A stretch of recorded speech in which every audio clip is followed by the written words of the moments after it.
This video is prompted by my dear friend Jamie, who told me recently that she's moving from San Francisco to Denver, breaking my heart.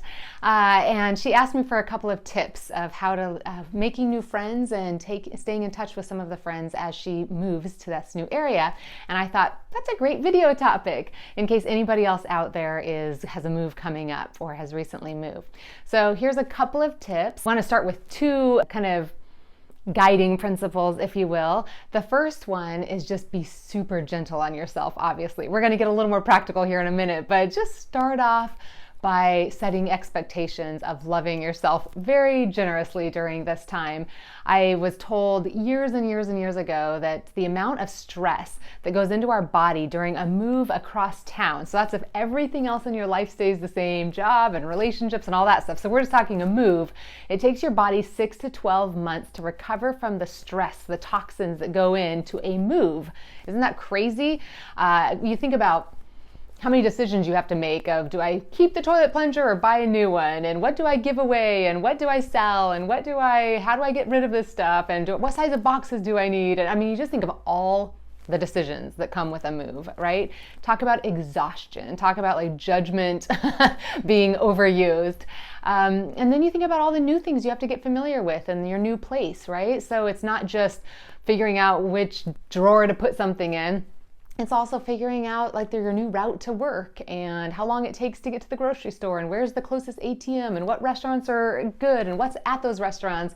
And so it's the getting familiar with new places takes a lot of energy too. So that's if everything else in your life stays the same. But most of us, when we move, we're moving to a new city, to a new job, everything's changing. So just be extra super gentle and loving to yourself for a long while, 6 to 12 months. Just think of it as restoring yourself and being kind to yourself. The second guiding principle before we jump into tips is be patient with yourself. A study came out last year that asked us how long it takes before we feel like we are friends with somebody. And we report that it takes 50 hours, that's 50 hours to go from meeting a stranger to what we would feel like casual friends, and 80 to 100 hours before we feel like we're friend, real friends, and 200 hours before we feel like somebody's a best friend. So obviously numbers are different for all of us and it depends what we're doing and our personalities a little bit perhaps. But the truth of the matter is it reminds our brains that when you move somewhere, you're not just looking for a best friend. You can't just find somebody that you've done 200 hours with, right? A friendship has to be developed, not discovered. So look at it less like a treasure hunt where you're auditioning people and trying to find this perfect person, and see it more as developing and putting in the time with people. And so it's going to take a long while. There's just no way to get around it, right? So building those hours in, it's going to take a long time before you feel like you have friends, and then longer before it feels like you have people who that you could rely on and confide in. And so be patient, be kind, be gentle. Okay, so let me give a few practical tips. So knowing those things that I just shared, my first tip is to see if there's anybody you're moving away from, or anybody who's anywhere in the country, actually, a long distance relationship that you could increase the consistency with in order to have somebody who's kind of journeying through this with you. So when I moved to San Francisco, I reached out to my girlfriend Cher, and she agreed to be on the phone with me for every Wednesday. We checked in with each other, and that ended up what was meant to be just kind of a little temporary gap thing. That ended up being for 10 years we did that. And she lived in Texas, I lived in San Francisco. You are going to be making some new local friends, but notice that there's going to be this huge gap in your life between you leaving a bunch of people and a long time before you feel seen by other people. And so what can you do to increase some of the consistency and the intimacy in some of your other relationships? Yes, we want you to build local friendships, but that's going to take a while. So tip number one, think through, is there somebody that you can ask to kind of journey this with you, where you could jump on the phone every week, where you feel like there's somebody who sees you, who knows what's going on, who can be a witness to your journey and who can be a close friend during this time, knowing that it will be a while before you have more intimacy and deeper conversations with some of your new friends. Tip two, jumping off of that, I would prioritize, think of before you move, name the three 4, 5, 2 people that you would be heartbroken if you lost touch with after this move. If a year down the road you hadn't talked to these people, who would be disappointing? And we so often move and just kind of hope we'll stay in touch with everybody, and then get just really disappointed that they drifted apart. So have some intention. In fact, I would encourage you to write down those 2 or 3 names and put them on your refrigerator, put them on your phone, put them wherever you see them. And when you're lonely and when you're kind of going back to a quiet apartment or don't have anyone to go do something with in your new city, pick up the phone and call those 3 people. Just kind of work your way through that list over and over and over, and just choose to be the person who establishes a DNA of staying in touch with those individuals, and reach out to them, stay connected. You are the one who moved away. You stepped out of the structure, the proximity by which your relationship has been built in a location.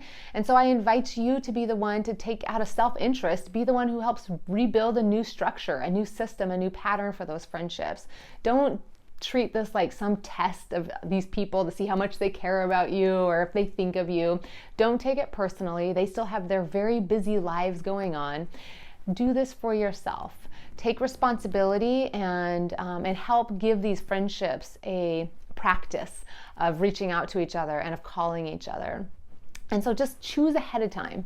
Who are the people that you are going to prioritize? It doesn't mean you can't ever call or hear from or visit anybody else, but just be very clear who you are taking responsibility to stay in touch with.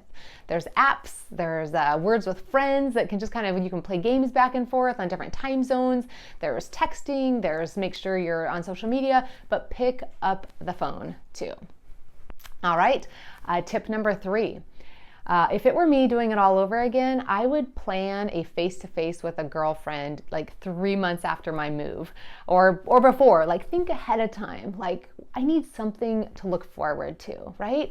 It's going to be kind of lonely. Everything's going to be unfamiliar. It's going to take me a while to get my feet on the ground. What's something that I can look forward to and know that it's going to be meaningful, that it's going to fill my heart, that it's going to touch me, it's gonna fuel me up, right? So does that mean having a friend come visit you for a weekend and see your new place, or does that mean you going back home or going back to where you moved from and hanging out with several people?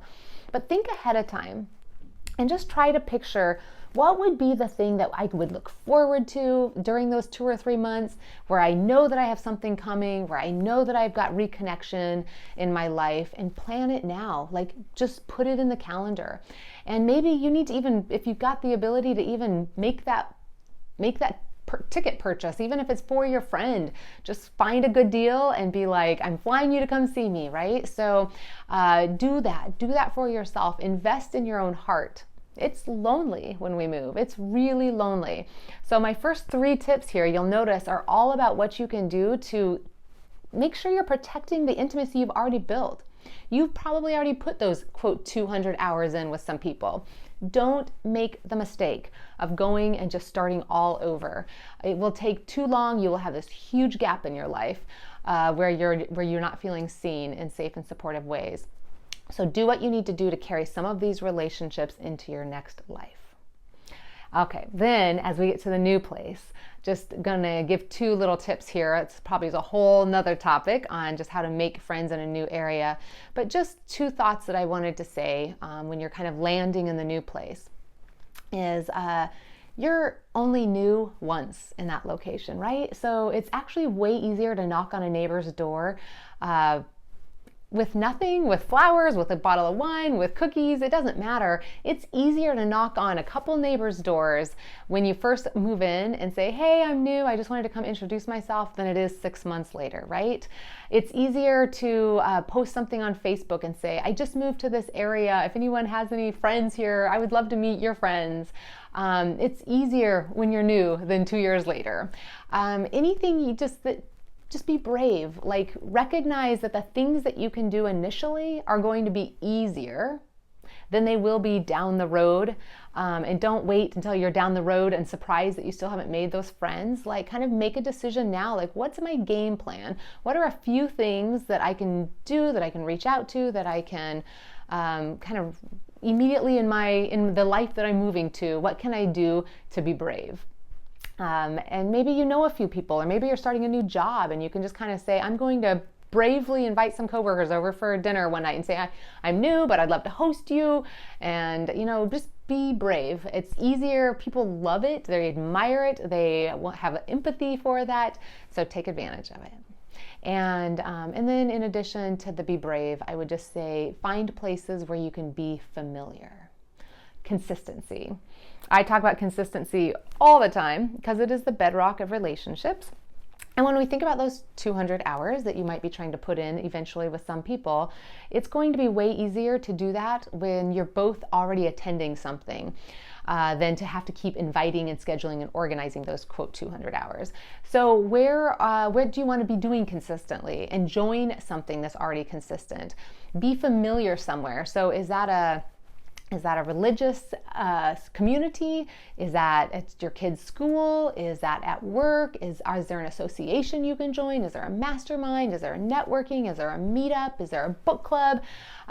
Just kind of do a little bit of research and ask yourself, like, what do I want to do consistently in this new life? What things interest me? What schedule will I have? Do I want to do a co-working space maybe in this new place? Do I want to join a volunteer somewhere? Friendship experts always list all these places to meet people, but what we're really saying behind all of that is those are opportunities for you to have consistency with some people without you having to invite them. And so participate and then go regularly, right? Don't join a networking group and then be like, I didn't really meet anyone there, and then don't go back. Like, the more you go, this is the familiarity effect. The more you go, the mere exposure, we start thinking each other's more attractive. Studies show when we've seen them before, we feel more drawn to people. We feel more connected the more we see you. And so just keep showing up. Keep showing up. And so find those places and just be consistent. Pick 2 or 3 places and just say, I'm going to give this 6 months. I'm going to just keep showing up, and I'm not going to make judgments. I'm not going to decide. I'm not going to be disappointed. I'm not going to expect something. I'm just going to keep going. And so you're going to keep going with the intention that while you're seeing these people repeatedly, that you're going to be as positive. You're going to smile, you're going to introduce yourself, you're doing this for the intention of also building relationships. So you're not just going to yoga, you're not just going to this class or to church or whatever. You're going and your mind is open and your heart is open for looking for people there that you can befriend. And so be open to that. And I'll just circle back around and say, be so patient with yourself. This takes a little while. Even for those of us who might be extrovert or outgoing, and it still takes a long while. So be super gentle on yourself. It's gonna happen. I can guarantee you that if you practice positivity, consistency, and vulnerability, the 3 requirements of relationship, and I talk about them in my book, Frientimacy, and there's several other videos here, but I can guarantee you that if you practice those 3 things with anybody, you will end up creating a bond. We get close to, we feel close to people that we do that with. So you keep doing those things and you will make friends. It's not a matter of whether you will or not. You do those things and you will. And your new friends are going to be so lucky to have you. They don't even know yet what a gift it's going to be to have you in their lives, and vice versa. But you're coming. And they can't wait to meet you. And someday you're going to look back and have a hard time imagining life without these women and these people who love you in this new life. And so blessings on you. And to Jamie, I will see you at the end of July. I'm coming to see you, girlfriend.